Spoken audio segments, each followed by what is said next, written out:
Coming to you from the city of the weird. Exploring topics from the esoteric and unexplored to dimensions unknown. Shining a light of truth on the darkest corners of our reality. Welcome to the Curious Realm.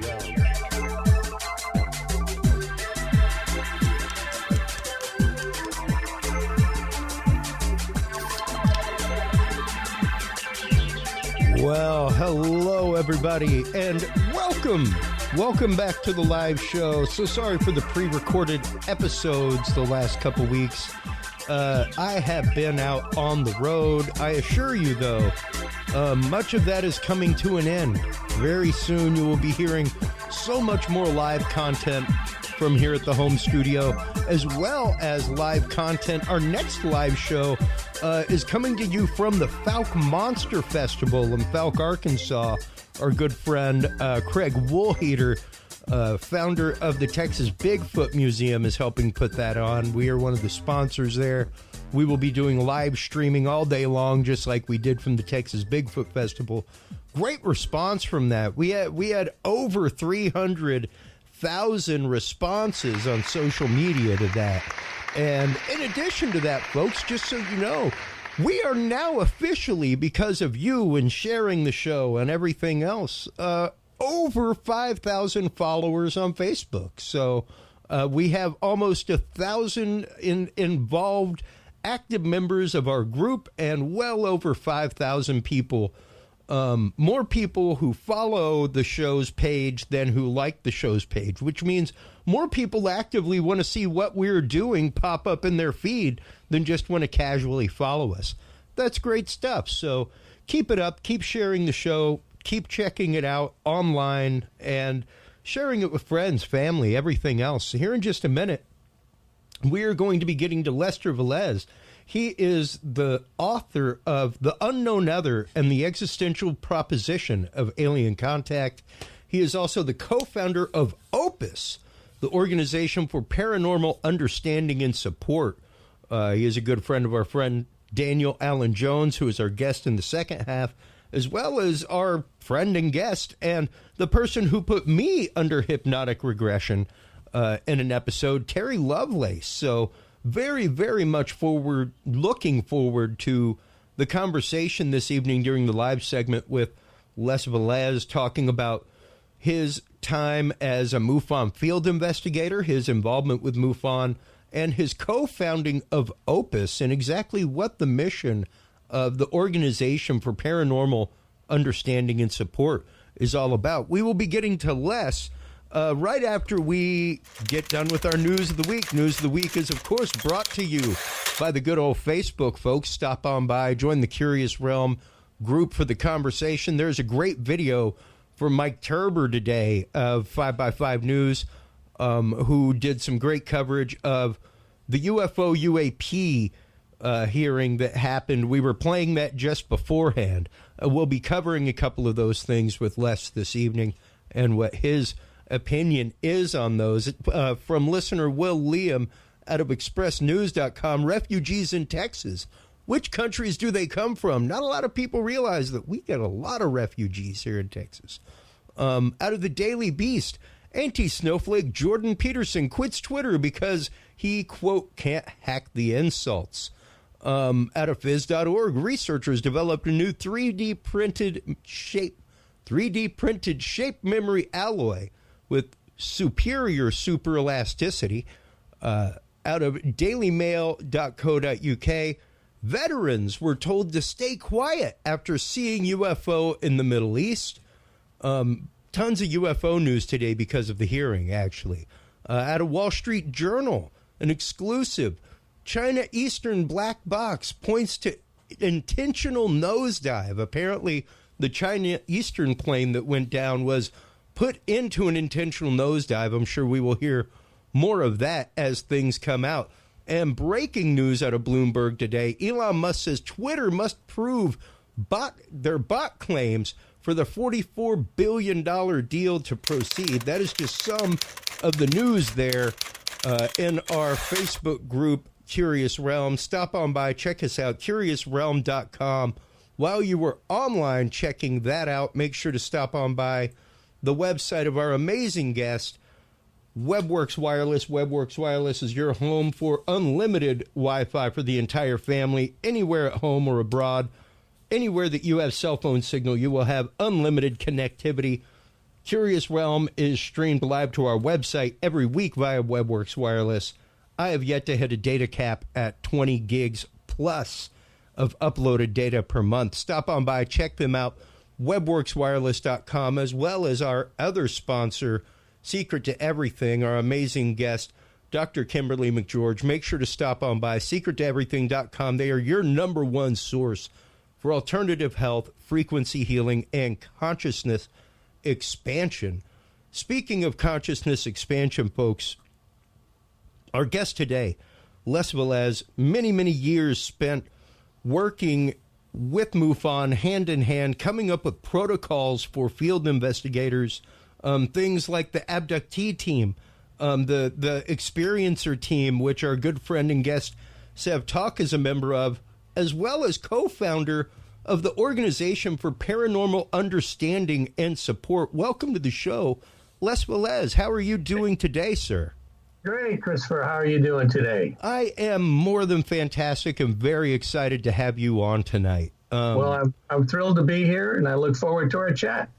You know, Terry Lovelace is a very, very good friend of this podcast and of me personally. We have numerous conversations off air, and I remember when he was coming aboard with you guys and telling me about y'all and the amazing work that you guys are doing over at OPUS. One of the things that we try to do on this show, I mean, of course, in my heart of hearts, in the fabric of my soul, Les, I am a believer. All right. But like Carl Sagan said, with great claims come the need for great evidence, come the need for higher scientific standard, and also come the need of support. Because something that we talk about with people like Terry Lovelace all the time is how hard it is to come forward with a story like his, especially if you're in a position like his, you know, where he was an active lawyer for years. Like, that could have jeopardized cases, all kinds of things. So the fact that you have come out with the Organization for not just Paranormal Understanding, but support of those who have experienced, I think is a beautiful, beautiful thing.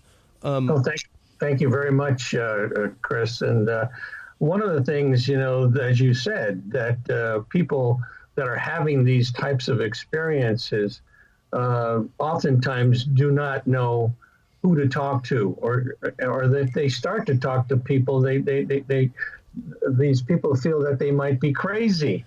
And it's a very negative type reaction that in a lot of cases happens to these people. And so you can understand why people are reticent about coming out with their stories. However, you know, this was something that we realized very early on.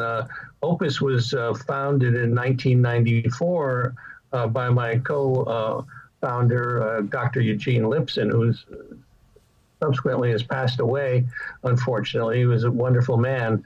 And, you know, we recognize the fact that, you need to be able to support these people. And you know, based on the cases, when I first started with MUFON in 1991, most of the cases that I investigated were not only sightings, but turned out to be abduction type cases, people saying that they had contact with non-human intelligences.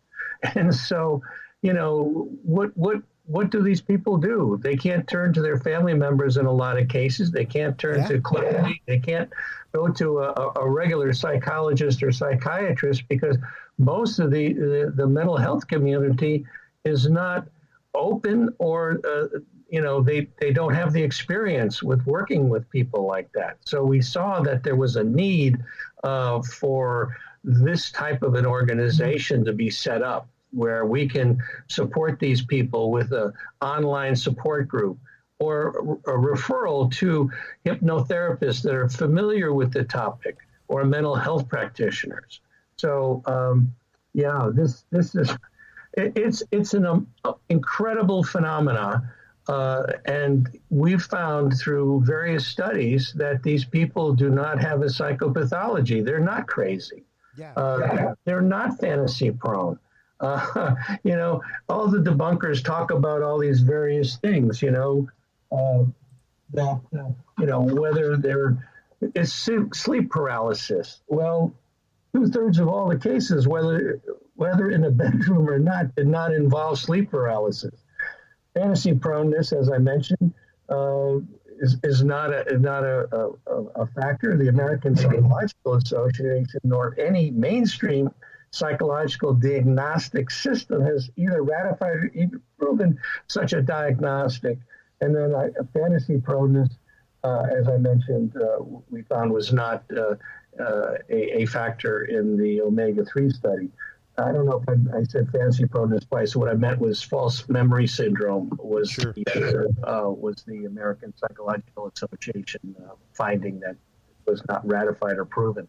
So anyway, the bottom line is there's something happening. And then the big question is, what is it? What the hell is going on with these people? And it's a phenomena that is so widespread. It's just mind-boggling. I mean, the Rover organization back in '92 published a report that was set up by Bud Hopkins and David Jacobs and funded by Robert Bigelow. And at that time, they said 6 million people in the United States had experiences like this. Well, if you move forward in time and understand that this is a worldwide phenomena, and we do have people in our support group from literally all over the world. We have them from Africa, from Australia, from Europe. My latest theory on all this is that we've all had an experience, but most of us don't consciously recall it. And I've been told that I've been on board a ship twice. It was a support group meeting that I had, and a person said, "I've seen you before." And I said, "Where? At a UFO conference?" "No, I saw you on board the craft." Well, I kind of blew it off. Because I certainly didn't have any conscious recollection at that time. And it was a year and a half, 2 years later, that somebody said the same thing and said, "Yeah, you were sitting on a bench on this craft and you were naked and you were freaking out. And they told me to go over to you to calm you down." So after that one, I said, "Okay, I'm going to go get regressed." And I went and had 3 separate regressions, and I found out nothing along those lines. However, I had multiple past lives. And one of the stories in my book by Adam Burns talks about his conversations, telepathically with these aliens that talk about reincarnation, and that it's a universal factor. It's just the way the universe works. And so, our energy, our souls, if you will, don't die when our physical body dies. We go on and on and on. Yeah. And that is something that we proclaim and talk about on this show regularly, is the fact of, by all physics, energy cannot be created or destroyed. It can only be changed. The fact that right now, despite our distance apart from each other, Les, we are sharing an electron shell. By all rules of physics. My kid 25 feet away from me in his room, we're sharing one, and I'm sharing one with my dad hundreds of miles away, and you thousands of miles away. This table that's underneath me is just a repulsion of electrons that I'm feeling. It's all 90% empty space. So, for me, it's more strange that, like you said, that people haven't had one than have. And we had a comment by a gentleman who is what we have a lot of TIs, targeted individuals, that listen to this program. And he just got finished saying that the TI community could use this kind of therapy, could use this kind of just open-hearted listening, because like you said, you would think that going somewhere with people of like mind, even growing up in the same family, that you might be able to go to somebody.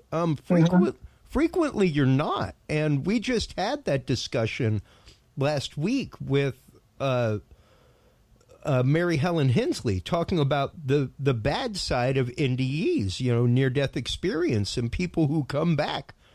And you always hear about the bubblegum fantasy and people who go to the other side and they see a light and they come back and my life is changed and I have a purpose. There are a lot of people that is not the case.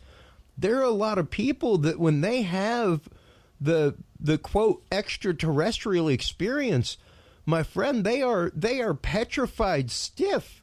It's not an enjoyable experience, much less something that you want to quote write home about. Well, that's the interesting thing about this phenomena is the fact that, yes, there's like 3 stages to it. The beginning stage is definitely traumatic. There's no question about it. It takes you out of any normalcy that you can possibly think of. Would you say that is the status quo of experiences that you've seen in your many, many years? Is that most of them are traumatic to begin with? Doesn't matter? Yeah. The majority are traumatic in the beginning. Then, depending upon the frequency that then occurs afterwards, it starts to phase into a real acceptance of what's going on, and then things change as far as the perception of the phenomena, where it becomes a more loving situation in a lot of cases. It's a more communicative type of a situation. And then in the final stages, when it stops, it's almost like the Stockholm syndrome, where people say, well, how come? How come they're not coming back for me, or they're not talking to me anymore? Yeah. And what we found through various studies, we have one of the studies on our website. It's called the Omega-3 study that I actually was funded by MUFON, that I was the facilitator for it. And we talked about, the fact that we had 71 people that claimed that they had contact with non-human intelligences. Wow. And compared them to 50. Yeah, if you go scroll all the way down to the bottom, you'll see the Omega-3 study. Yeah, it's all the way at the bottom. That compared to 51 that were a control group, and it's amazing that these 70 to 80% of these people want these experiences to continue. It's only that minority that wanted to stop, because it continues to be a negative experience. Interesting. And I share my experience regularly, which was not with any extraterrestrial craft. I love the fact that you are the organization for paranormal understanding and support, and especially understanding the fact that so many of these topics bridge together and are connected in a fractal way, and really in a spoke of a wheel way. Mine was a paranormal experience, honestly, like in church, and when I got amongst people who you think would be of like mind, like I can't think of anybody more of like mind than actively entering the seminary. Yeah. And going and sharing my experience, to see the number of people that looked at me with like saucered eyes and went, "Oh, really? Yeah. Okay." Well, you hit the nail on the head, really, with the when you say paranormal, because it encompasses so many different things, whether it's spiritual, whether it's Kundalini awakening, poltergeist activity, sure, near-death experiences. I mean, all these are interconnected. And it's funny, as it turns out, the majority of things that we are dealing with seem to be the nature of contact with non-human intelligences. One of the things we found, we just finished the first phase of the omega-4 project, which I'm doing now with a psychologist friend of mine. And what we did is we sent this questionnaire out to therapists that are working with experiencers. And what we found was that the number one thing that people were dealing with were the grays, okay? The second thing that they were dealing with are orbs. The third thing was interdimensionals, and the fourth thing were ghosts. And so you have quite an interesting mix of entities, if you will, that are being talked about. And the one thing that it involves with the grays oftentimes are tall grays, the short grays, of course, mantid type people, reptoids, Nordics, and military.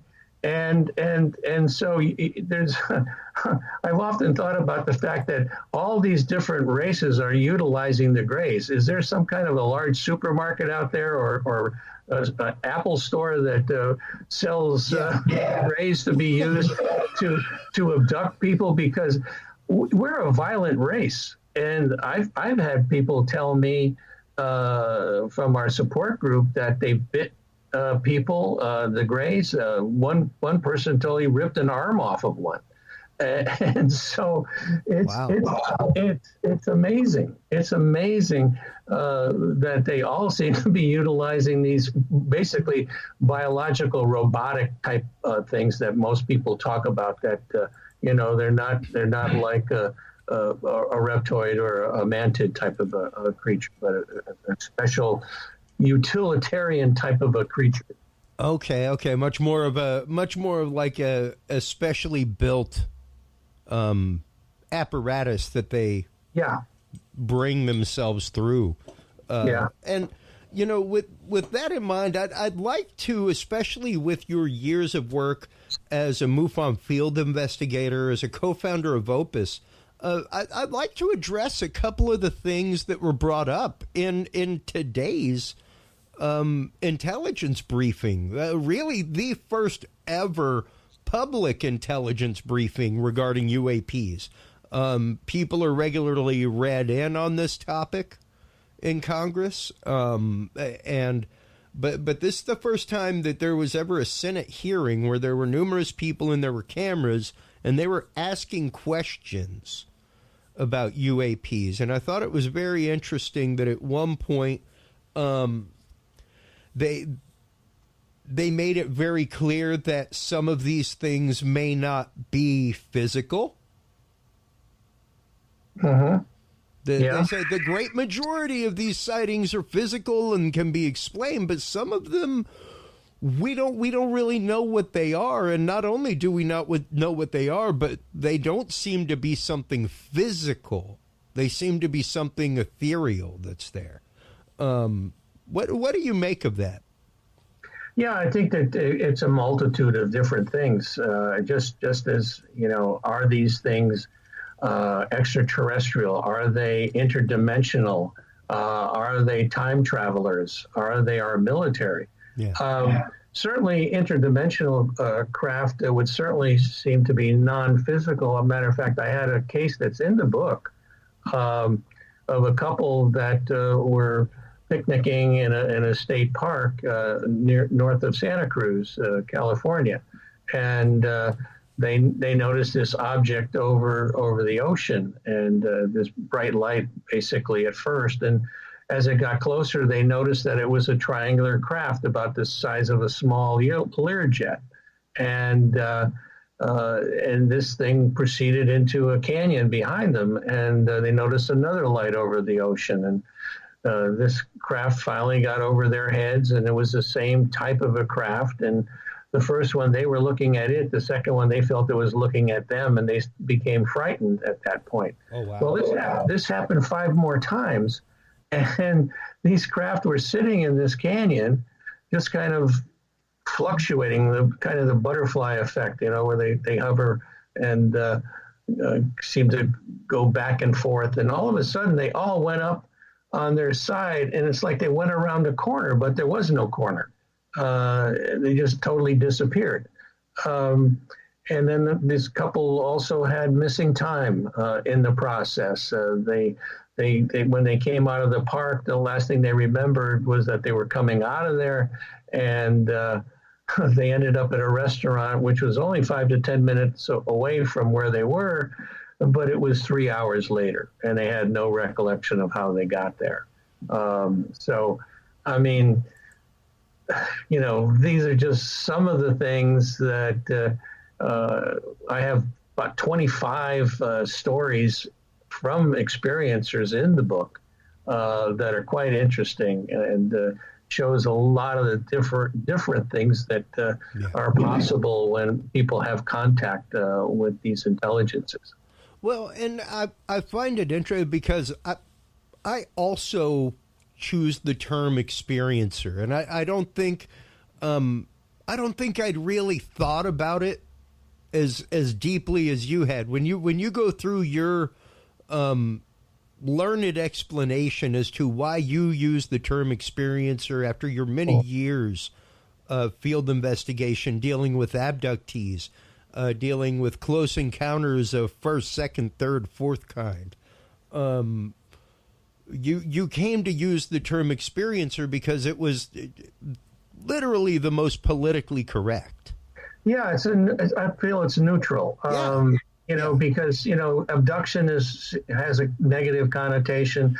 Contact has a very positive or a positive type of a connotation, where experiencer, you know, it kind of opens up your possibilities. It can be either or both, or, you know, so that's why I kind of use it right now. I don't want to offend anybody. You know? Well, and it's also, I mean, for me, I use it because of the fact that, yes, I am an experiencer. It may not be a UFO, but it was definitely unidentified presence.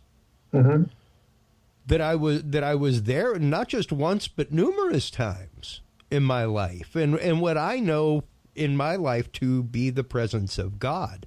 That just happens to be the filter through which that came to me. You know, had I had a different filter growing up, it may not have been God. It may have been a totally different concept. Sure. And that's very important.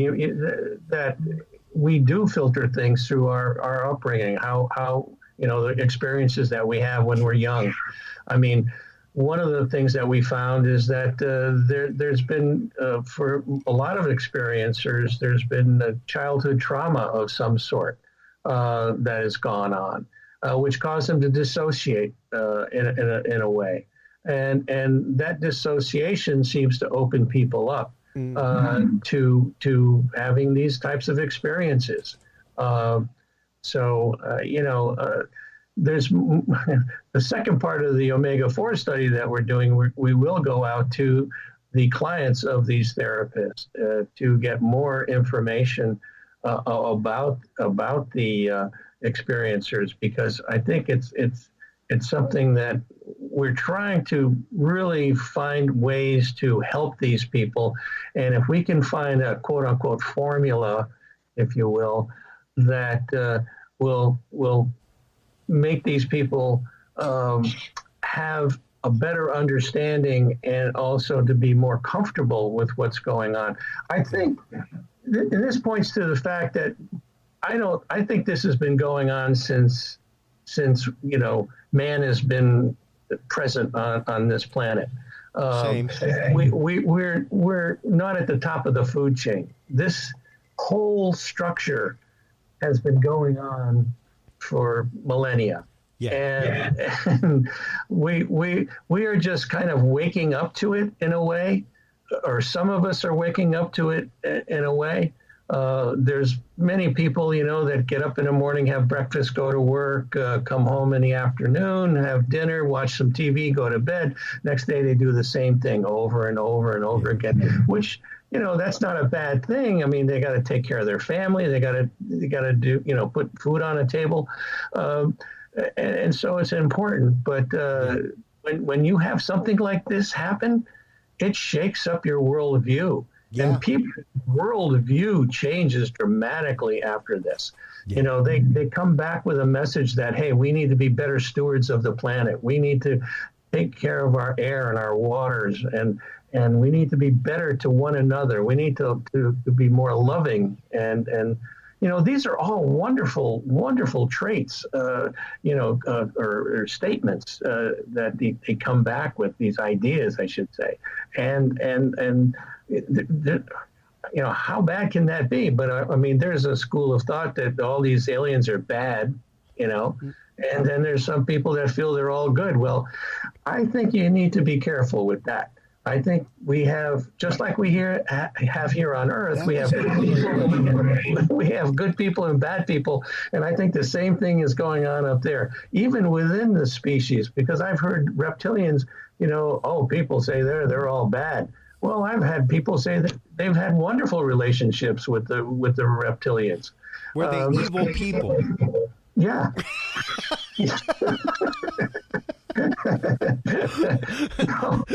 Just asking honestly. Yeah, no, I don't know. No, the bottom line is that the experience was positive for them, and I think we just have to be careful in characterizing, them as either all good or all bad. Absolutely. And I think you have to go with your gut when this type of a thing goes. For me, it's always been my gut, telling me if it feels okay, then I go forward. If it doesn't, I back off. We don't understand, we don't have a definitive answer on all of this. There's no question about it. Scientifically, we're trying to, maybe with this UAP task force, they're going to try to do this, more scientifically and try to understand what's going on. But, I think that, I had lunch a couple of years ago before COVID shut everything down. With Terry Lovelace and Lou Elizondo. And Lou was there interviewing Terry for the Unidentified show that was on the History Channel, which never got aired. For some reason, it never got aired. And so I just heard the other day that Lou said something, because somebody asked him, well, what do you think about this abduction stuff? And he says, well, we have investigated military personnel being abducted. Well, I'm just wondering if it was Terry. But then he said he couldn't talk about it anymore. That, based on his security clearance, he can't say anything more about it. Yeah. Well, this is the thing that's so frustrating. And talking about that congressional hearing today, that there was a lot of good good questions, but a lot of crappy answers. And a lot of very, very well phrased answers. Yeah. Well, yeah. And a couple things that as we were discussing in our pre-show discussion that were a little bit disturbing. One of them that we played in the clip earlier was them saying, like, so what are the repercussions of anybody spreading misinformation about or disseminating conspiracy theories about UFOs, UAPs, anything like that? And they literally said, well, there are none, and you guys should think about that. Maybe you guys should write a law. Oh, God, no. And that was one of those, like, okay, there's the opening. That and the fact that one of the first things out was they might be a national security threat, but yet at the same time, when taken to task by the good senator about Malmstrom, one of the biggest known incidents ever where, like, an orb above a military base knocked out the power and functionality of 10 nuclear warheads, like back in the 60s, 70s, well, as a matter of fact, they were we didn't look into that. Like, what do you mean you didn't look into that? You're saying that they're possibly a threat to national security, but you didn't look into that known case. Right. Well, Robert Salas had a press conference at the National Press Club this past year, and talking about that incident. And I also met Robert and his wife at the MUFON Symposium in Las Vegas because he was one of the speakers there. And I had made a presentation to the experiencer group on Saturday morning of the show, of the symposium. And he came up to me after, he says, "Can I speak to you afterwards?" And I said, "Sure." And so I had a table there where I was hawking the book. And he sits down with his wife, and they start telling me about his experience. Both of them had been abducted, and they both had actually a positive experience. Wow. And his wife became a healer after that experience. And this is another thing that goes on with people that have these experiences. Some of them are healed. Some of them become healers. We just talked with Kathleen Martin. Yeah. And the fact that many people, after their experiences, it's like they are participating in a higher vibrational level. Mm-hmm. And people become psychic, have psychic abilities afterwards, or after a near-death experience. I mean, one of the things that actually started OPUS on its path was I got written up in the Monterey Coast Weekly paper as talking about the things that I was doing with MUFON. And this woman who was also written up in it contacted me afterwards. She says, "I want to find out what's going on with my brainwaves when I'm in contact with these off-earthly entities." And so I said, "Oh, that's interesting," and scratching my head to see how I could possibly help her. And then she said she was working with an emergency room doctor down in Carmel. And so that's when the bells started to go off. And I have a doctor friend, Dr. Eugene Lipson, who subsequently became the co-founder of OPUS with me. And he was interested in contacting other doctors that were interested in the phenomena. So I called him up. I said, "Let's go down there and talk to this lady." So we did. We went down to her home, and we walked in, and on the wall there was a picture of her standing on the back of a rather large vessel. And I asked her, I said, "What's this all about?" And she says, "Oh yeah, that's when I was down in the Caribbean helping these treasure finders." I said, "You were how did you help these treasure finders?" She says, "Well, I was in contact with the captain of the galleon that had gone down." Oh, wow. So anyway, that started the afternoon off, and we subsequently found out that she had a near-death experience and became psychic after that incident. So it's anyway, we came away that afternoon saying, how can we help people like this? And that's when OPUS was hatched. And then in 1994, we officially became a 501c3 nonprofit recognized by the good old IRS. So, and that's what I love, is that you guys are out there doing this work for the right reasons. You're out there gathering data and just recording experience to the best detail that you can, which is really all you can do. You know, one of the things that we mention on this show all the time, I have people whenever I'm on the road, or people that I know of, I guess, normal brain wavelength. Got a lot of friends. They aren't all on that wavelength, of conversation. And they'll ask me, like, what, man, like, why did you have that person on the other day talking about this, what they would think is crazy thing, crazy experience that they had, or abduction, or experience with the paranormal? And I'm like, man,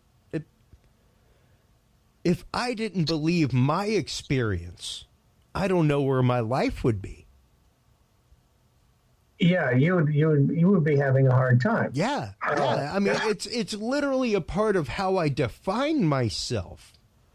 And has been since the day it happened. Now, granted, that defining of myself has changed over time, much like you said, and much like Sev has said, whenever Sev Talk has come on. And I love the fact that she is out as an advocate and part of the experiencer contact group, because she really can attest to that. Listen, my experiences were scary when they started too. They are in a different place now. I'm in a different place now. Spiritually, I'm able to do this now because of these experiences. Yes. No, I mean, it's this whole thing is a spiritual journey. That's the way I characterize this whole thing. It's a spiritual journey. It's bringing us to a whole nother level, okay, that if the entire population of this planet were of this mind, then we wouldn't have the wars that are going on. We wouldn't have the famine that's going on. We would be able to breathe the air and drink water, clean water, breathe clean air. You know, it's there's just so much that is wrapped up in this thing. And so this realm that we're dealing with, whether it's interdimensional, whether it's time travelers, whether it's extraterrestrial in nature, there's this drumbeat that's going on for so many people that they need to come out, they need to write books, they need to get on shows. Like your mission right now too is you are an integral part of this process now. Absolutely. And what you're doing is so important.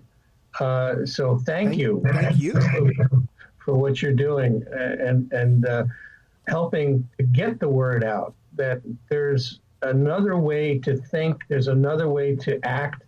And, you know, these horrible things that have happened in this country with these mass shootings, you know, the war in the Ukraine, all this is so important.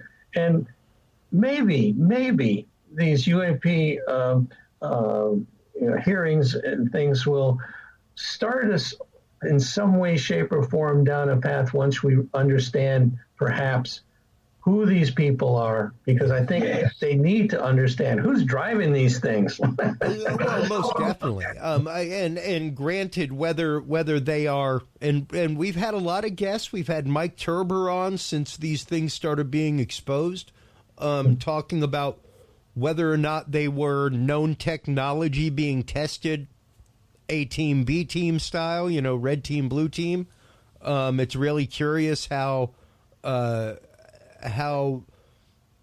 the people came aboard the USS Nimitz from the U.S. Air Force and touched U.S. Navy planes and took the data boxes and left with them. Like a totally different branch of the military came and did that, and that was cool. Not cool. Not cool. Not really normal protocol. Even in you know, like Lou Elizondo is a dream interview, regardless of where people stand on him, because for me it's one of those it's interesting how he took videos that were quote declassified, but not declassified for media release, and after releasing them maintained clearance and yet still became a part of the To the Stars Academy, who then secured the next contract for, you know, researching metamaterials from UAPs. And those are just curious things to me that I, as an outsider, see. This has been a hobby of mine for 20-something years of my life, Les. It has not been an all-encompassing oeuvre as it has for you. You know, and I would like to know, especially now, granted, This is a big point of opinion, and if you don't want to answer it, I fully respect you. But when I first started down the road of having guests like you on, guests like Mike Turber, Anonymous, stuff like that, I got connected with a gentleman pretty deep in the UFO community who started a media thing in the genre years and years ago. And we became connected, and I asked him to come on the show. This was before we were Curious Realm, and he was like, I like your guests, I like your topics, I would love to come on, but I don't come on and talk about these things anymore. Uh-huh. I don't go to conferences and speak anymore. I have lost too many friends. Hmm. There has been too much that has happened in the background, and began to basically lay out what most people would say were the ground workings of Project Bluebeam. The idea of using a faked alien invasion or a faked alien threat to catalyze mankind. Mm-hmm. And how do you feel with that lurking in the background and that concept? How do you feel about one of the first places that, of course, the intelligence briefing went today was threat? Despite the fact that, like they said, they have made no attempt of communication. They said that. They made no attempt to be like, hey, you're in U.S. airspace. Who are you? No attempts.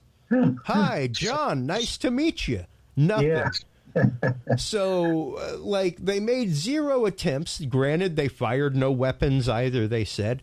But just given the data at hand and your years of experience, where do you come down on the current, quote, disclosure as it is? Yeah, I think that Lou had to take the path of probably the path that would get him the farthest, and getting the government to really take a look at this thing.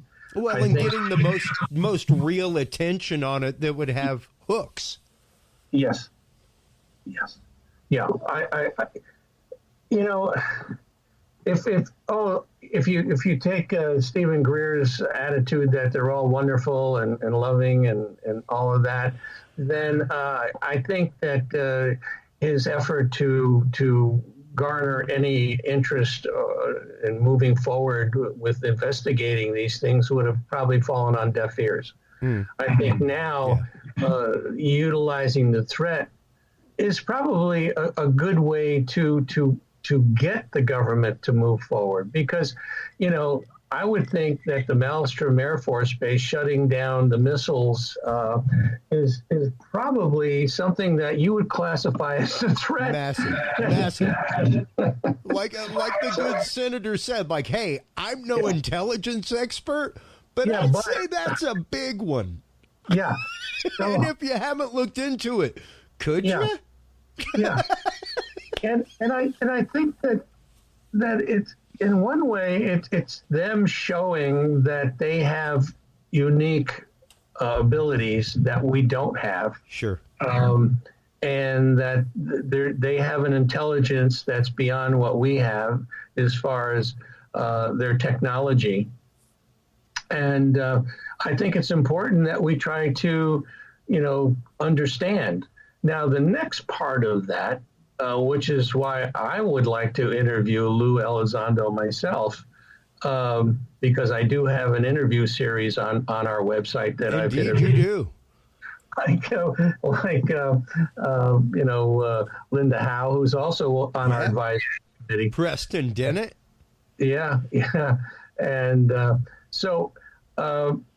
he is. And I think they need to talk to experiencers, and I'm sure they're already doing it. Gary Nolan at Stanford and Kid Green have interviewed experiencers and looked at their abilities from a psychic standpoint. Yeah. And things of that nature, remote viewing capabilities.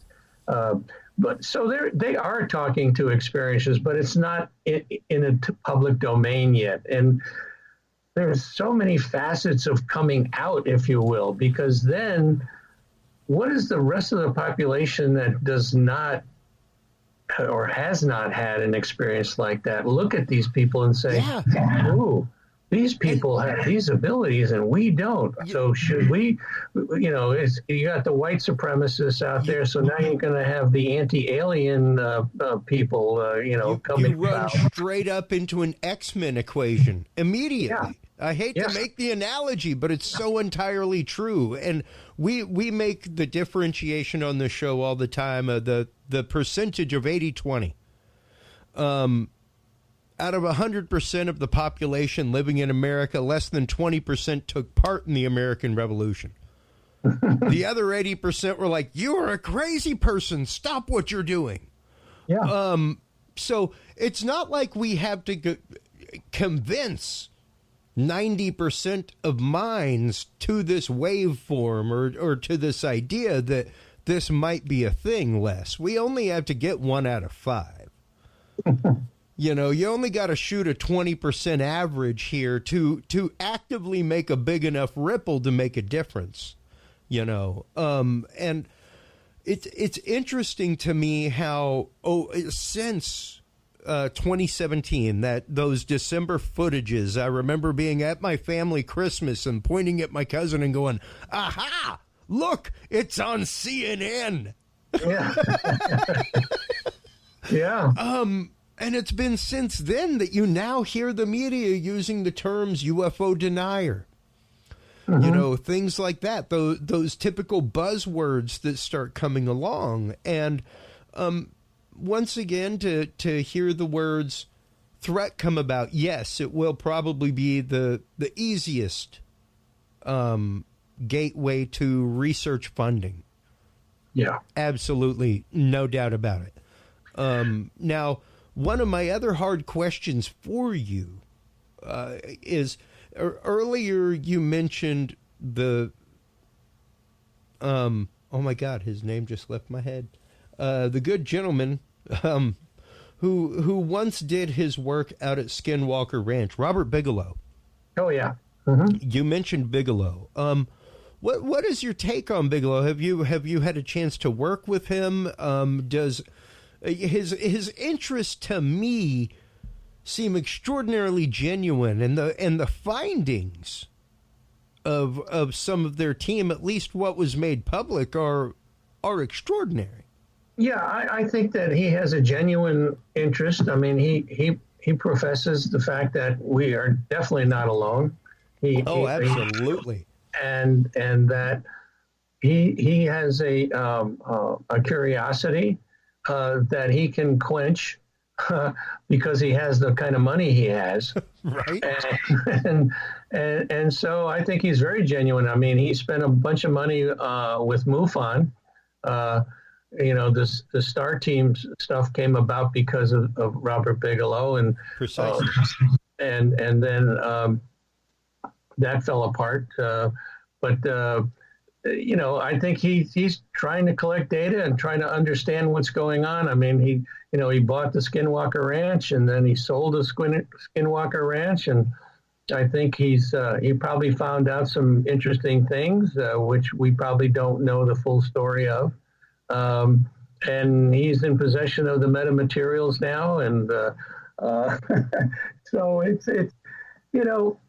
unfortunately, the government knows a hell of a lot more than they're telling us, and Bigelow knows a hell of a lot more than the average bear. Absolutely. He's got a big picnic basket. Oh, you betcha. And all we can do, you and I, is do what we're doing and try to peck away at this phenomena as best we can, and come up with, in your case, interesting interviews that bring out more details, and me trying to work with these experiences and trying to better understand them. And that's why I did put the book out to kind of give an overview of the phenomena, from the physical aspects, the psychological aspects, the implants, hybrid programs. Thank you. And then, talk about, certainly in the beginning, I talk about how OPUS came about, some of the cases that I worked.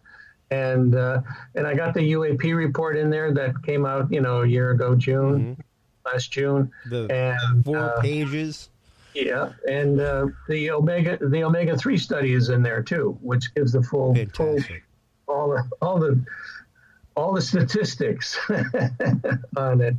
Which we would definitely love to add to our knowledge vault. Absolutely.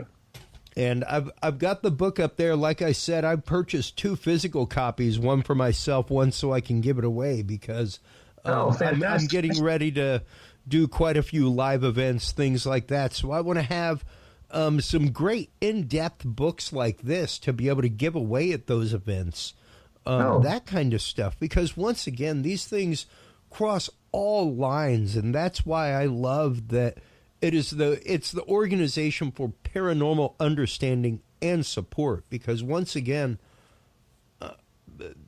the experiences run the gamut, the experiencers run the gamut, and once you've had one, it's amazing how many times you are cursorily connected or end up having others, like you said.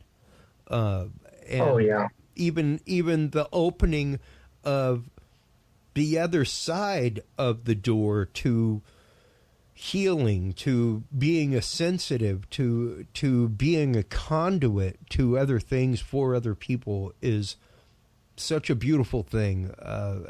Let everybody know, because we're coming up on our hour with you, and I would love to have you on again and again and again, Les. This was such a great organic conversation tonight. Great. I loved it. Thank you. You are welcome back on this show anytime. Open invitation. So thank you so much. I appreciate that. Absolutely. We are all about sharing the mission of great places like OPUS and people like you. Now, but before I let you go, of course, I'm going to give you the chance for shameless self-promotion. Of course. Because that's what it's really all about. From my days in radio. That's right. It's all about the commercial break. But before we do that, how can people begin to process these experiences from your years as a field investigator, from your years on from helping build the protocols for the experiencer team, the abductee team with MUFON? What can people do to begin to accept the experience that may have happened to them, that may be holding them back from something in life, and what can they do to be there for somebody who may have experienced, though they don't believe? Well, I think the one thing they need to understand is they're not alone, and they need an empathetic ear to listen to their stories and not be judgmental. And that's what we give people, a neutral place in the online support group, which has proved to be probably one of the most beneficial things that we have. There's a support button on our website that people can click, and you fill out a very short little form to ask, or tell us what you're looking for, whether it's being added to the support group. There you have it. Or you're looking for, a hypnotherapist, a mental health practitioner, something along those lines. But people need to understand they're not alone, that there are other people having extremely similar experiences that they are having. And once that happens, it's a very calming, stress-reducing type of a situation for them, that they can read in the support group, these experiences that other people are having, and they can ask questions, and they'll get answers in a lot of cases. We don't have all the answers, that's for sure. But just know that you're part of a group and that there's other people having these similar experiences is just so helpful for them to understand that there's an empathetic ear listening to their stories and not being judgmental is so important. Yeah. And like I said, the fact that there is an actual nonprofit foundation like Opus out there for this, Les, so beautiful, because I've got tingles and goosebumps right now, because I know what I dealt with. I know what I still deal with, whenever I meet people and we have conversations, and we have deep conversations, and it doesn't detract from the deep conversations that I don't necessarily maybe share that one moment. Yeah, I don't always share that one moment, Les. Yeah. Well, I would love to hear your moment. I would definitely love to hear it sometime. We'll definitely have that conversation, because, like I said, I would love to have you on again and again and again. Okay. Be my pleasure. Well, thank you so much for your time tonight. Before we let you go, let everybody know one last time where they can go to get help, where they can go to get support, where they can go to buy the book, of course, other than the Curious Realm store. Okay, very good. Thank you. Yeah, basically just go to Opus, our webpage at opusnetwork.org. There's a support button at the top if you're looking for some type of help. And the book, if you scroll down a little bit, you'll see the book right there. You can just click on View on Amazon, and there's the price. If you're a Kindle Prime member, it's free. And paperback is $20, and the Kindle version is like $9.99. And as I said, all the proceeds from the sale of the book go directly to the nonprofit Opus organization. I absolutely love that, and like I said, that is why I'm more than happy that I double-clicked on my order, because yes, I have a book to give away at a show, and I have a digital copy that I can give to somebody. So I appreciate that very much. Any time and always, as I tell many guests, our audience on social media is your audience. Feel free to share any work of Opus there that you like. We would love to have you on whenever you have Opus updates, new research that you are publishing, new research that you are putting out. I wish that we had, unfortunately, we're getting ready to roll the next pre-recorded segment with our mutual friend, Daniel Alan Jones. Say hi to him for me. I would love to, absolutely. I would love to have a private conversation with you and carry this on further, and most definitely have you on again and again and again, Les. Anytime. Just email me and we can chat. You bet. You have a great evening. Everybody, stay tuned through these commercial messages, and we will be hearing from Daniel Alan Jones. We will be talking about the new tunnel at least what some say is a tunnel that was seen on the surface of Mars. We will be talking about that with Daniel Alan Jones coming up here right after these messages.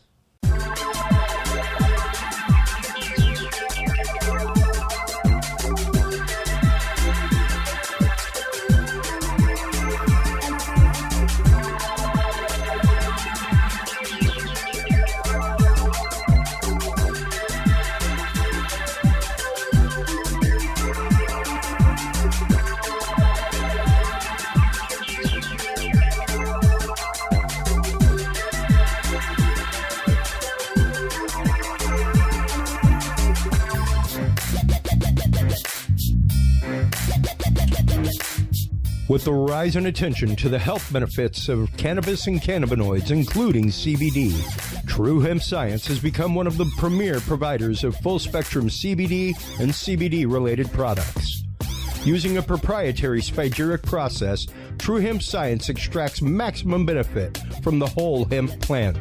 buds, leaves, stems, seeds, even roots. Every part of the plant is used and then reused to formulate a rich, complex profile of CBD, CBD derivatives, and terpenes guaranteed to provide the relief and benefits you need daily. Visit TrueHempScience.com to experience the best CBD oils, edibles, and topicals on the market today.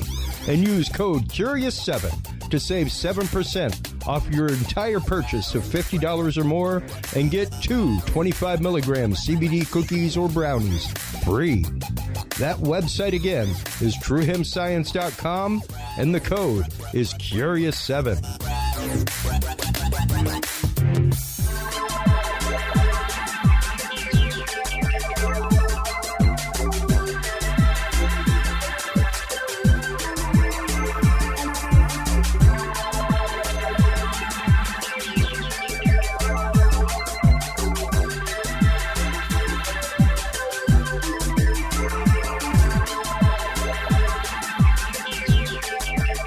The Curious Realm Podcast is your source for the latest and greatest news and events in the world of the paranormal, esoteric, and forbidden knowledge. And there's no better way to spark the conversation than with items from the Curious Realm store. Choose from fan favorites like hoodies, mouse pads, coffee mugs, and more. Buy books and items from your favorite Curious Realm guests. Get your hands on the latest gear for paranormal investigations and experiments we discuss on the show. Open your web browser and stop on by the Curious Realm store at curiousrealm.com/store to buy the latest Curious Realm wear and out-of-this-world gifts for yourself, your family, or a mind that you want to open. That website again is curiousrealm.com/store.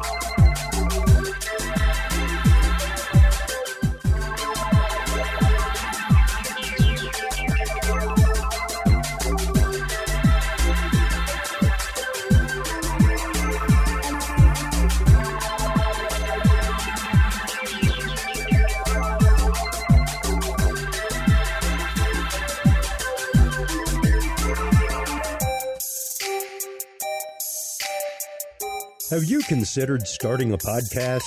Looking for a way to make your business a voice of authority in an industry? Then Podcast Cadet is the solution for you. Whether starting a podcast for yourself, your brand, business, school, church, or just plain fun, Podcast Cadet is here to help you navigate the waters of the podcast industry. Specializing in one-on-one consultation and training with industry professionals in fields ranging from podcast technology and editing to distribution, monetization, and even social media strategies. Podcast Cadet tailors their services to the specific needs of you and your podcast. Do you already have a podcast and trying to find ways to engage and grow your audience? Sign up for your Podcast Cadet audit today and let us help you explore new and exciting ways to leverage your content and elevate your podcast brand to whole new levels. From consultational workshops to affordable podcast production and maintenance packages, Podcast Cadet is your one-stop shop for everything podcast related on the internet. Visit podcastcadet.com today to sign up for your consultation or training and use code CURIOUS20 to save 20% off your entire purchase. That website again is podcastcadet.com. And welcome back, everybody. Welcome back to the live show. I'm so happy to be back in the studio. Looks like I will be back in the studio more and more and more. Many, many exciting announcements to come with HC Productions. All kinds of fun stuff. But while you're online checking out everything from our guest this hour, Daniel Allen Jones, and the Vortex online, make sure to stop on by WebWorks Wireless. WebWorks Wireless is, of course, our sponsor for all of our website and on-location live streams. They are your home for unlimited, that's right, unlimited high-speed internet for all and for your whole family. Stop by, check them out. I have been using them for months, pretty much since the rebrand to Curious Realm, and I'm here to tell you, I put up a lot of content. I've yet to be throttled. Stop on by. Check it out. webworkswireless.com. While you're there, make sure to stop on by and check out the great work of our other sponsor, Dr. Kimberly McGeorge at Secret to Everything. She is your source for alternative health, frequency healing, and consciousness expansion. SecretToEverything.com is the website. Stop on by and check her out. In this segment, we are going to be talking with our good friend Daniel Allen Jones from the Vortex. We actively just saw him at the Bigfoot Roadshow. We were both so busy. He was busy emceeing the event. I was busy doing live stream. And though we got to cross paths, we didn't really get to have him on. And I was like, we're going to have you on really soon. I guarantee it. I've got some road stuff coming up. But sure enough, while I was on the road, just a few days ago, Sol 3466 from the mast camera on the Mars rover came out, and this is a pretty incredible picture. Let me enlarge this a little bit so that you can see what it's all about. This looks very much like what we would consider to be almost like a tomb entrance on Earth. And when I saw this, the first thing I thought was, I think I found my topic for Daniel Allen Jones. Welcome back to the show, my friend. How are you doing today? Hey, Chris, doing well. It's good to be back. This is kind of an interesting time, and with all these events going on, it's pretty synchronous, I think, for this photo to have here become viral in the last several days, with especially as we were talking before, just with the UAP hearing coming up in Congress. And I think it's timely, and it'll be interesting to see maybe how that comes into play, if it does at all. But it's been great to have gotten together here recently, as you mentioned, back at the event in Mineola. So it's, there's a lot going on with that sort of thing, and I'm glad we had time to cross paths and meet up. So those are awesome. I really enjoy those events. I hope that we can continue to have more of those. But yeah, I'm glad to be here, and it's an interesting topic for sure. Yeah, most definitely. It's one of those that, and of course, I'm a geology freak. I've always got my rocks and minerals behind me. I have cabinets of rocks and minerals out front. I'm willing to let natural geology explain a lot of things for anyone who might say, like, well, things don't grow in right angles in nature. Well, I'd challenge you to take a look at a really nice piece of fluorite or a really nice piece of pyrite. They tend to grow in precise cubes when in the perfect environment. And though you can get right angles, things like that, the image that has been put out by NASA definitely looks more like this has been carved out. It doesn't look like it's a complete tunnel or anything like that, but the rock definitely does not look like it's grown that way. It looks like it has been cut out that way. It's definitely catching a lot of attention online. It's something that I think people are equating to some kind of cave tomb or this maybe an artifact that has been made at some point in the distant past. And I think that aside from if there are any natural explanations, I think that there have been a few proposed by a few individuals. I think that it implies a lot to think that maybe if in the event that this or something else that we eventually can come across is found to be an artificial construction, some kind of structure or artifact that whoever has made, which is another interesting, idea. That I think gives a lot of incentive to look into this from something that we can call astroarchaeology or exoarchaeology, xenoarchaeology. And this is basically dealing with structures that could be found in other places in the universe, in other worlds that weren't necessarily made by people, here on Earth. And I think that's an interesting notion to think that, if there are civilizations out there that are advanced and are technological in any capacity like our own, then I think that should be something that we can probably make detections of. And we're obviously making some efforts to try to do that. And I think what's interesting is to find shapes, patterns, sequences in nature. We do that here. And as you mentioned, a lot of times people have this idea that there aren't any right angles in nature or something to that effect. And like you pointed out, I mean, we do have a lot of really incredible things going on that nature is capable of. I think that people are discounting of nature, unfortunately, in a way that we think, it can't be done. And I think that sometimes nature can do way beyond incredible things that we wouldn't expect it to sometimes. Oh, absolutely. It surpasses our expectations. But in the case of something like this, some people have said, well, what's the scale? And I think some numbers have mentioned that maybe it's only 3 or so feet tall. And the interesting thing about that is that, of course, which comes with that, the rhetoric that some have actually said, even scientists said, well, I guess that means that Martians really were like little green men or really small, So it's kind of a fun idea that I think, sometimes gets dismissed, but actually opens the doors to more scientific opportunity. It certainly does match that popular trope of the gray, the between 3.5, 4 feet tall, something like that. And once again, when you look at this picture, folks, I am more apt to debunk than to accept, Daniel. And we have had this conversation more than once.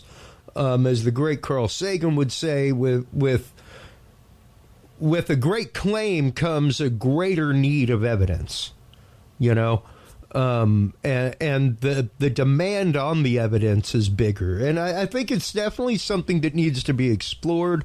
There is definitely a huge shadow coming down inside the image. Whenever you blow it up, you can see the shadow from the sun on one side, and that's how you can tell it's not entirely too deep. Like, you can see the back of the carving. You can see the back of it, but if it is a carving, so to speak. But it definitely, I don't know, with the type of wind erosion and everything else that's there, you would kind of expect to see the same kind of erosion even inside of that structure if it was something that was natural and was hewn that way by nature. You would see the same kind of erosion inside that you do on the outside, and that's not really the case here. It looks as though it's smooth. It looks as though it has been cut out of that eroded rock. Whenever you look at the side right here, things like that. Now, this is just coming at it as someone who spent some time in the Rocks and Minerals Club, cutting rocks, with a rock saw, things like that. This is just my limited experience as a rocks and minerals fiend and collector. But it definitely looks like something happened there, not like it is a perfectly natural structure. Yeah, I think it catches a lot of attention because of how similar it might appear to some of these ancient ruins we see here on Earth. And I think that if we even had the opportunity to detect any of these types of structures, these potential constructs made by other people, in the universe or wherever else it is, in this case, maybe on Mars at one point, it's interesting to consider that while a lot of other organizations like NASA's SETI are looking to try to find radio waves and different forms of bands of frequency and things that are way out in deep space, because the likeliness of detecting something like a physical structure out there right now is very improbable, just because of our ability to see that far. And so I think that obviously with close planets, especially Mars or even the moon, if we are able to find things like that, that's probably going to be the most likely opportunity for us to see physical structure rather than to detect deep space radio frequencies. And so the interesting part about all of this is that the idea of structures on both the moon and, in this case, especially Mars, is not a new concept, because people have claimed that there are structures on both of these celestial bodies. And I think that that's something that, while it has been widely dismissed in some circles, and mainly the mainstream scientific circles, in other alternative communities and people who are at least open-minded enough to see that there is there are discussions on this, that you have things that go back to what some refer to as the face on Mars. Absolutely. And Cydonia, and all of these different patterns which people, try to make sense of in a way that seems to express a form of geometry or sequence and ratio that is maybe, more common in nature than most realize.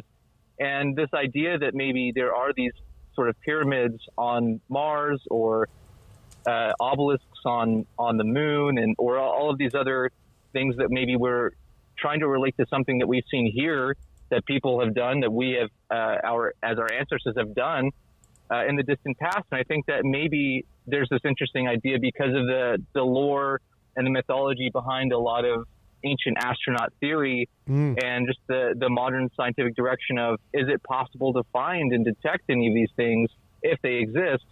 And how that may bridge together can show us that, okay, if all of these stories, or if at least any of them, have some kind of confirmation that we can detect by way of, discovering these structures on another planet, my next idea might be, well, even aside from any super top secret classified black projects that could get us there and back or whatever in some amount of time, or have some kind of clandestine group go out there, let's say in the most conventional sense that this structure or one like it is found and then publicized all over media, the internet.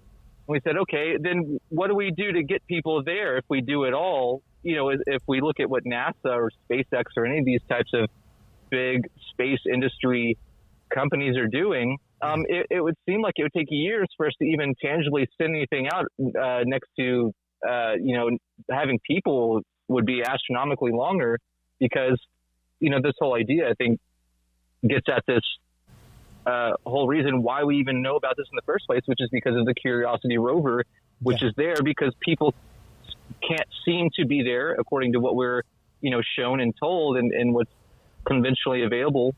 It seems like we probably wouldn't be able to get people, boots on the ground in the field, so to speak, to examine it for a really long time. Although if we do have the technology to do it sort of behind closed doors, I think that that's something we have to consider, that if this is made public, you can only imagine what isn't. And if there has been something discovered in a way that's like this, that, I mean, maybe there have been expeditions like that taking place this whole time, that, would be one of the most incredible parts of our hidden reality. But I think that that's, getting into the realm of speculation. But with what we're seeing here, if this is a real object, in the sense of it being artificial and all of this, it's hard to say how we could proceed in a tangible way that can, extrapolate more data or information from that area, other than taking more pictures from the same rover, and any effort to try to get people up there, just for that, I think is a good idea. But also, it's like there are probably other reasons why they want to get people up there first. I think that would be a good reason too, if not anything else, to try to make sense of, okay, if we find something that's definitely not made by humans, at least that we know of in modern times, that's like a world-changing event. And I think that that's something that, of course, it stratifies our strife here on the planet. But I think that, that's why people say, well, why would we want to go to outer space and Mars when we still have hunger and all of these other things too? So I think that's something we have to consider. Oh, yeah, no, absolutely. And that's actually the premise of the whole movie Red Planet. If you remember, that's what they start out with, is going to this place that they found on Mars from a rover, and then things go haywire. But what this reminds me a lot of is actively the work of Richard C. Hoagland, especially when you start bringing up Cydonia, and the Cydonia complex. There was the long-held theory by Richard C. Still long-held theory by Richard C. Hoagland that it is an intelligently made complex on the surface of Mars. That is where, of course, the face of Mars was first photographed.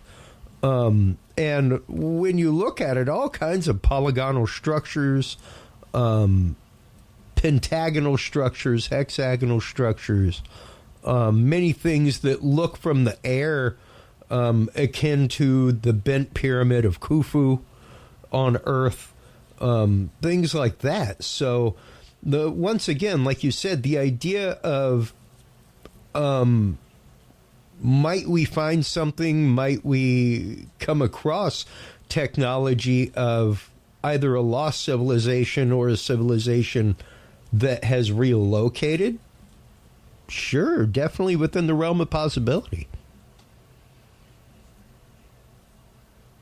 Yeah, I can recall an interview with Hoagland, who had mentioned being in the control room at NASA with Carl Sagan, and he had said that at one point when they were looking at early renditions of the surface and of the landscape, that basically they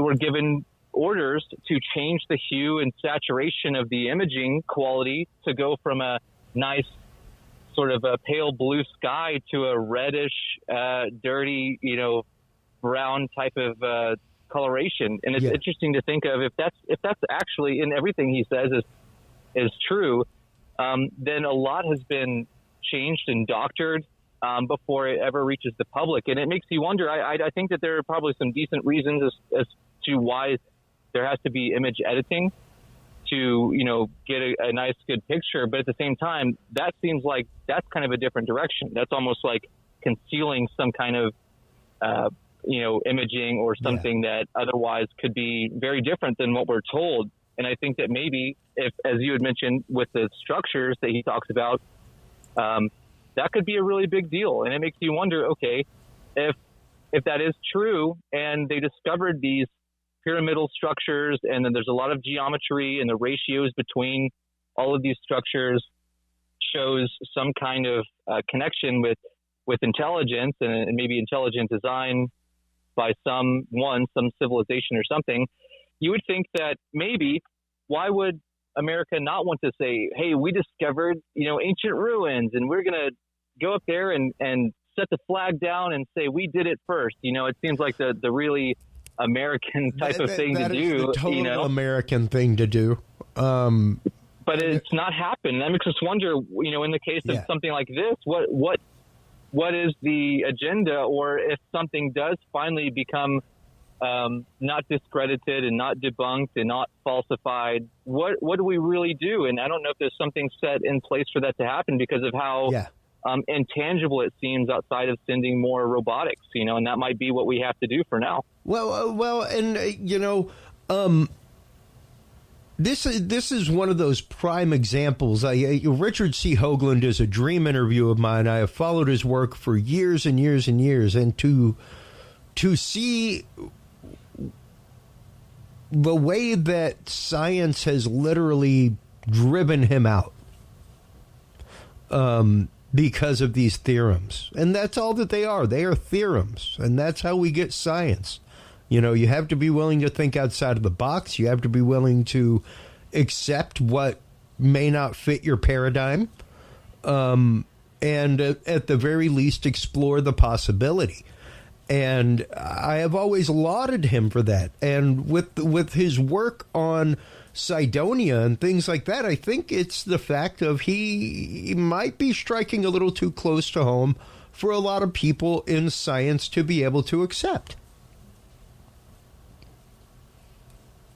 Right. I think it's one of those issues where if, just I think as Sagan pointed out, and if he was privy to all of this as well, who had, for anyone that follows or has known about or heard about Richard Hoagland's work, that pales compared to the likeness of someone like Sagan, who, as you mentioned earlier, with even what we know as the Sagan standard, with these, extraordinary claims require extraordinary evidence. And I think that's something that, let's say, okay, if he was there and he was aware of these things at NASA as well, then it would be a real challenge for him and of course, some people think of him as somewhat of like a denier, a debunker. I think that he's probably the biggest proponent of extraterrestrial life, probably more than almost anyone else, just because of how much of a popularizer of that. But aside from that, I think he scrutinized things in a way that I think have to be when you're funded by a lot of these different institutions or agencies or or in any official capacity to also, share certain information and to not share other information. I think and that's maybe what we're dealing with, because there's a lot of conjecture about things that he had said off the record about, if only the people actually knew, what all the stuff that's really going on and what they're hiding and all of this. And of course, sure.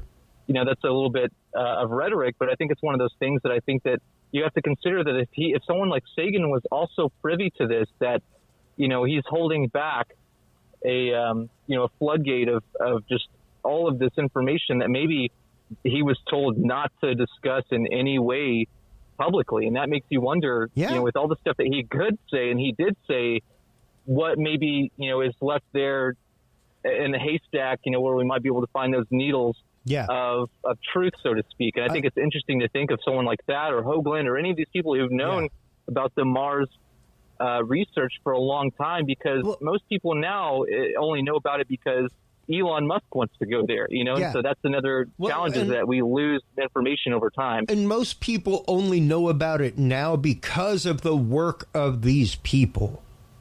And it's sad to see. I mean, you yourself were very good friends with the late great Jim Mars. There is quite a bit about the JFK assassination that we would not know were it not for the work of Jim Mars.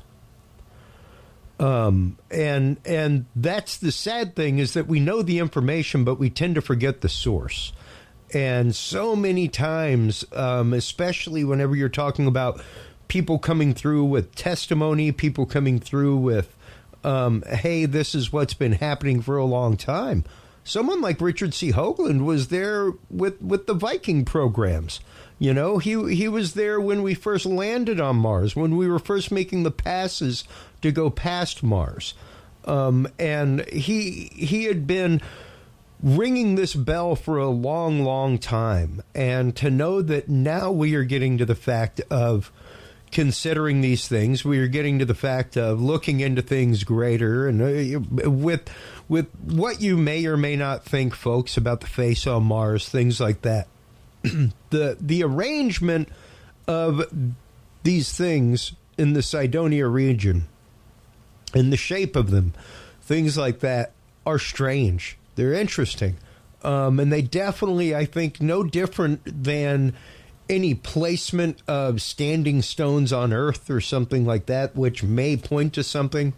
What if this does as well? What if this was something left, even if not by a civilization that is previously us, what have you, but as a warning or a message of some sort from somebody, no different than a Nazca line or anything like that. Fully within the realm of possibility, and I think fully within the realm of needing to be researched. I don't think that Carl Sagan disbelieved in the potential for alien life. He would not have put the effort into the Voyager discs that he put in if he didn't believe. That's just my own personal thought form on folks like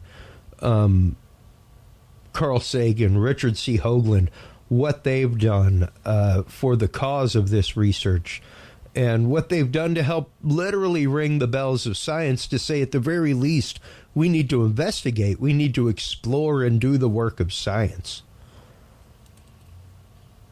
So right, and I think that it's really important to see that, if in the best possible scenario, let's say, this is whatever we're witnessing here that's been publicized now for a little while. It's making the rounds online, it's getting people's attention on different social media networks and platforms, and there are already several ideas sprung up of what this is and what it could be. Not necessarily by the scientific community, just by people making observations. So, we can tell that people are interested in running with a lot of these ideas of it's got to be something real, and that maybe it shows signs of life and intelligence. And if that were the case, we can speak in hypotheticals and maybe say, so best case possibility would be that this is a real structure let's say, a tomb, if we call it that at all. Let's say it's that, and not only, or maybe let's say not a tomb, it's an active facility. Even better. I mean, if we went there and we found that it was a real structure and there was a real alien in there, that would be the best possible scenario. The next best thing would be to go there and find out it's somewhat of what we would call a tomb, and there's the remains of something organic or tangible. Next to it being alive, that's the best we can kind of go with. And from there, it's like, okay, if there's not an actual body or remains, then we just find out, okay, someone designed this. That's curious as well. But, it's helpful when we find, let's say, structures here on Earth, and then we find bodies associated or the remains of people associated with those structures. We can kind of infer and attempt to interpret the history, because a lot of archaeology is an attempt to interpret the past based upon physical remains, physical anthropology. Yeah. And it's really trying to help fill in the gaps of what we know that's been documented versus what we're finding. And so sometimes it's not always that what we think happened actually happened. We're just trying to piece it together based upon the best available information. And the most likely circumstance may be, this is Occam's razor, which is it could just be a pile of fallen rocks or something. And I think that Sure. That, of course, makes sense, but it's not nearly as an exciting explanation for anyone. Of course, everyone wants it to be these ancient ruins of an alien civilization that could show us, oh, there are forms and signs of life, and guess what? It's not way out there. I mean, it could be, but it's right here in our own solar neighborhood, so to speak. And I think it's something that if we have that and we can find that out, and we're already sharing it with the world, that should tell us something.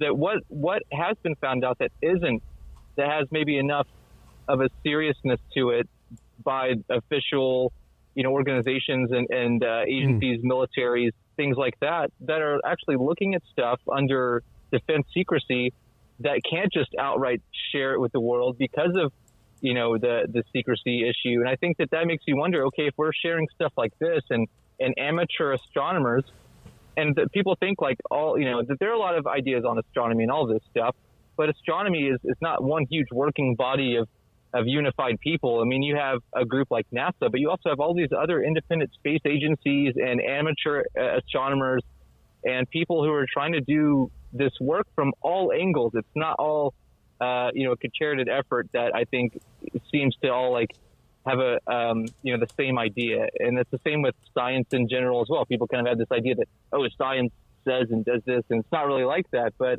I think that if you look at the general overview of the knowledge base that we have of the universe, according to what we're told and the data that we're finding, there's a lot going on in the galaxy and the solar system and all of these things that show, okay, we're finding out new things all the time, and the possibility for life out there is, being the attempt to try to determine and calculate that is an ongoing, updating sort of formula. And sometimes that's been referred to the Drake equation, sure. To try to ascertain the number of advanced intelligent civilizations. And I think that if we somehow were to find that right here, not just way out there in the universe, but right here, literally next door to us, that should tell us something that maybe, there's probably a connection. It's hard to say that, we were to find that aliens live right next door to us here, but somehow, after all, there's no connection at all.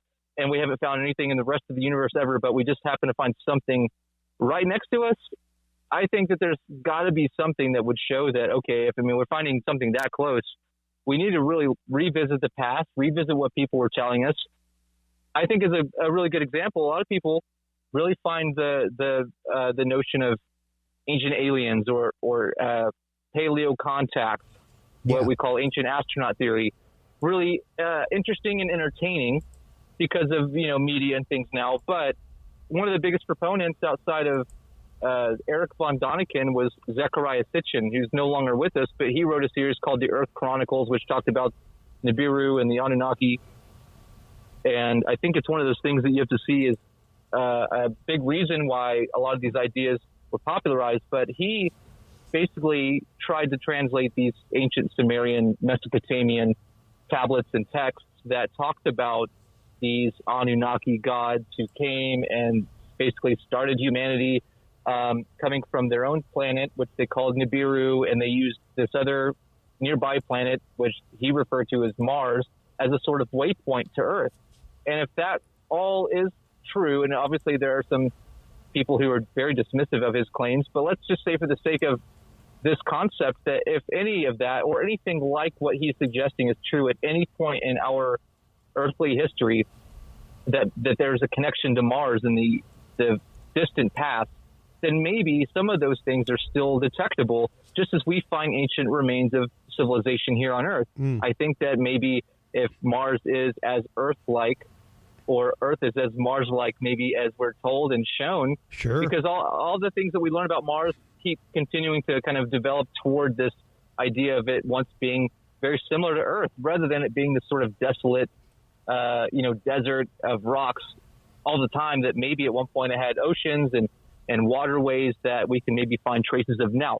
Anyway, I think that it's really important to see that if any of these ancient stories are true and it have any connection to Mars, then maybe some of these things are still out there, intangible, and awaiting our discovery, in a way to really be something that can otherwise change the world and our understanding of what's been going on this whole time, and maybe who we are. And I think there's a lot to that helps us see that science in this direction, while oftentimes is something that most people are, who look into this stuff or could be dismissive of, I think could probably be the most helpful thing for us to really bring these ideas into the public awareness in the most effective way.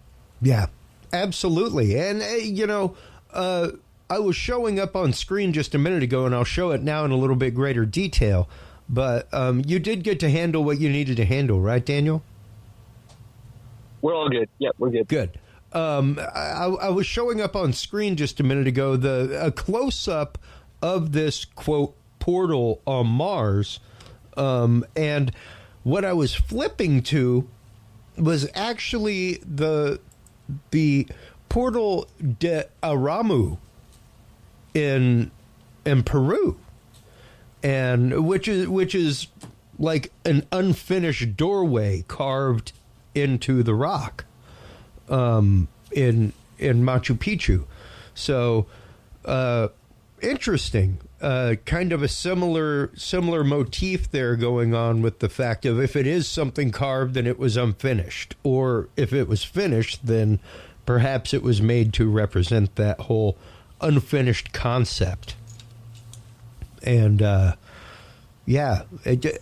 think that we as people, period, have a tendency to anthropomorphize things, have a tendency to, and I was just having this conversation with somebody in Orlando, and the fact of it is very naive of us, and Stephen Hawking was a huge proponent of this.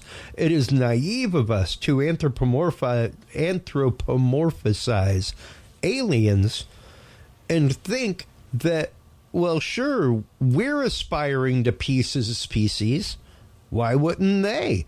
They're more technologically advanced. Wouldn't we be better to each other and more peaceful the more technologically advanced we get, like in Star Trek? Well, that might be us, but that doesn't necessarily mean that the aliens are like that. I think that it's something that it's even in the scientific community, there's a big division. Yeah. As you mentioned, Hawking had a very specific viewpoint, whereas someone else maybe not necessarily on the other end, but like somewhere on these, areas of interest or ideas or opinions. Sagan would have been sort of on the other persuasion of maybe we need to try to contact alien life and try to figure this out, whereas Hawking was an adamant opposer of any sort of attempt at contact, for good reason. I think there are both valid reasons for both of those ideas. Sure. But I think, as you mentioned, it's something that we do anthropomorphize these ideas because we've always done that. And the concept, I think, of what we see in the ancient past with these deities that were told are from the stars and the sky people, and they come down and they're the mothers and fathers of humanity. Yeah. and they come from these places and they did these things in the heavens.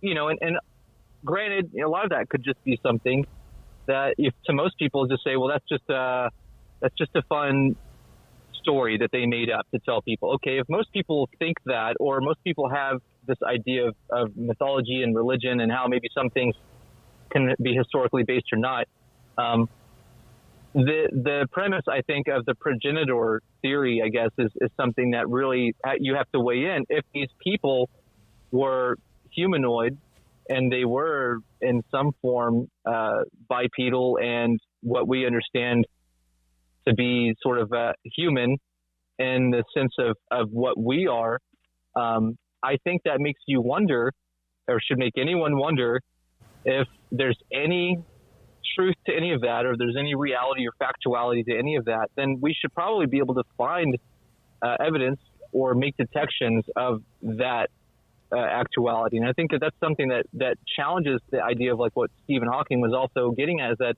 we have no business, and this is basically like what you're saying, that he would think, and others do, they think that we have no business trying to make into this human idea anything that's alien, because it probably is not. And that might be the case, that we could find life out there that's totally has a total different morphology and biology that we think. And that's why I think that the whole idea of, like, an unknown biology is really an important part of what we can learn about here, because a lot of what we find, really, we are finding subspecies of major families of animal groups. It's not often that we find something totally offshoot from, like, main core animal families. And I think that that's something that, is a possibility. But we have kind of now at this point figured out a lot about what's here in our own biome. And I think that if we look at what's possible in other cosmological biomes that have their own forms of light and frequency and their own sort of planetary resonance that they have to live within, life could be much different. But at the same time, there are these ideas that have been purported that, maybe humanoid life is not just this weird thing that's happened here, like happenstance, very rare, but it could be a commonality. And that's obviously a curious thought to consider. Okay, if all these other people around the world in ancient times were saying the same thing, and they made depictions of that. I mean, yes, maybe some of them were anthropomorphized, but maybe some of them were literal representations. And we have to think, okay, if we don't just are not immediately dismissive of that maybe there's something to that. And if we find this stuff out there, like these doorways that seem to be, showing, okay, that there could be something out there, then maybe we need to also look at the other possible ways that this has been expressed in both modern and ancient times. Yeah, precisely. And how those cross over, how they, because one of the concepts that I bring up regularly on the show, Daniel, is imagine being that alien civilization that has been, the only thing you have is our transmissions. You have zero frame of reference as to where they come from or how they originated. You're just getting all of our radio and TV and everything that's been broadcast since the beginning of broadcast.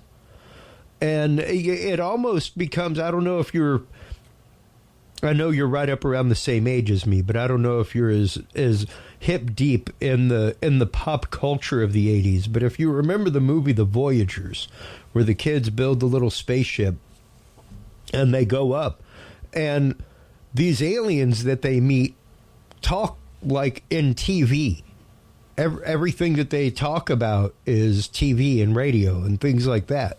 And how much of an influence would that have on any culture traveling for light years to get here? Like that would literally be, unless they happened across the space probe that had the golden discs on it that gave them some Chuck Berry and stuff, or happened across